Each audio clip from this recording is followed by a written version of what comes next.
Hey everyone, our project is called Generalization of Attention-Based Deep RL for Crowd Navigation Across Varying Densities.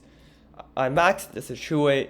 The core question we set out to answer is, if you train a robot to navigate crowds, does it actually generalize when a crowd gets bigger or smaller than what it saw during training? Let me frame the problem. Robots navigate crowds. Think service robots in hospitals or autonomous vehicles in city traffic. They all face a fundamental problem. The crowd density they encounter in the real world might look nothing like what they're trained on.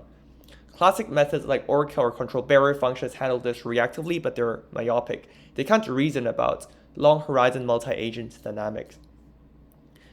Deep RL approaches like SARL can learn richer interaction aware policies, but there's a gap in the paper.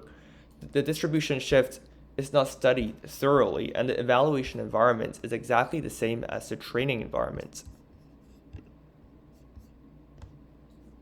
We believe crowd density is a critical source of distribution shift in crowd-aware reinforcement learning. Policies must encounter complex interactions during training to generalize to them at test time.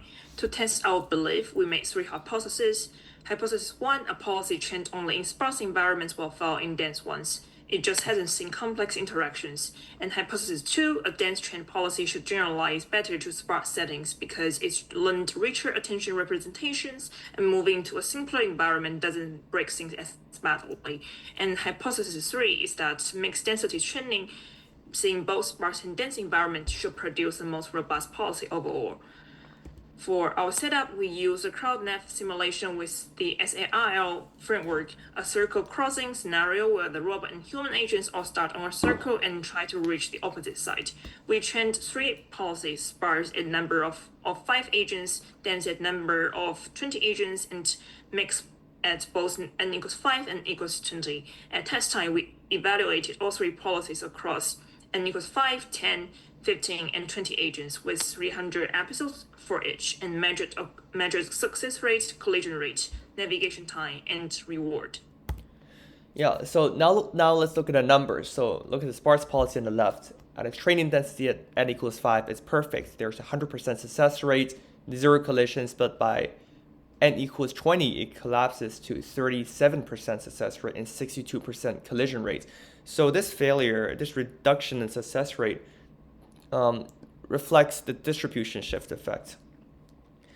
And the dense policy in the middle tells a different story. It's stable, all success rates hover around 75%, but there's a timeout rate at the sparse setting at 39% at n equals 5.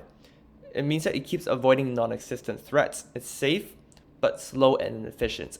Now let's look at the mixed policy on the right. There's a very high 90% success rate across the board. There's low collision, positive reward, no timeout at all. So that's a policy we want. Qualitatively, the behavior matches what the numbers predict. Now let's look at some of the videos, the simulations that we made. The sparse policy in dense environments freezes. The robot stalls because it can't figure out a path through interactions it has never seen. So when it does move, it triggers a collision chain. The dense policy in sparse environments is almost the opposite. It moves overly cautiously, treating empty space as if there are threats hiding somewhere. So that is where the timeouts come from. The mixed policy adopts smoothly. It speeds up in open space and slows down near agents. Its attention weights correctly identify which neighbor matters, regardless of how many they are. So this line graph makes the story visually obvious. The red line, the sparse policy, dives sharply as density increases. The blue line, dense policy, is stable but starts low in sparse settings. And the green mixed line stays high across all the entire range with only a gentle decline. So 3 things to remember from this project. First is the density is the real critical axis of distribution shift. You train in sparse environment and you deploy it in a crowd, you will expect failure. And don't assume your lab environment exactly matches the real deployment. And the second is that dense training is asymmetrically more robust than sparse training. You get safety, but you sacrifice efficiency in simpler environments. There is a trade-off worth knowing about. And third is that mixed density training is a clear winner.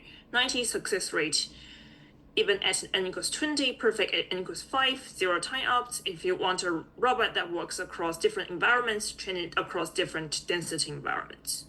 This is the end of our presentation. Thank you.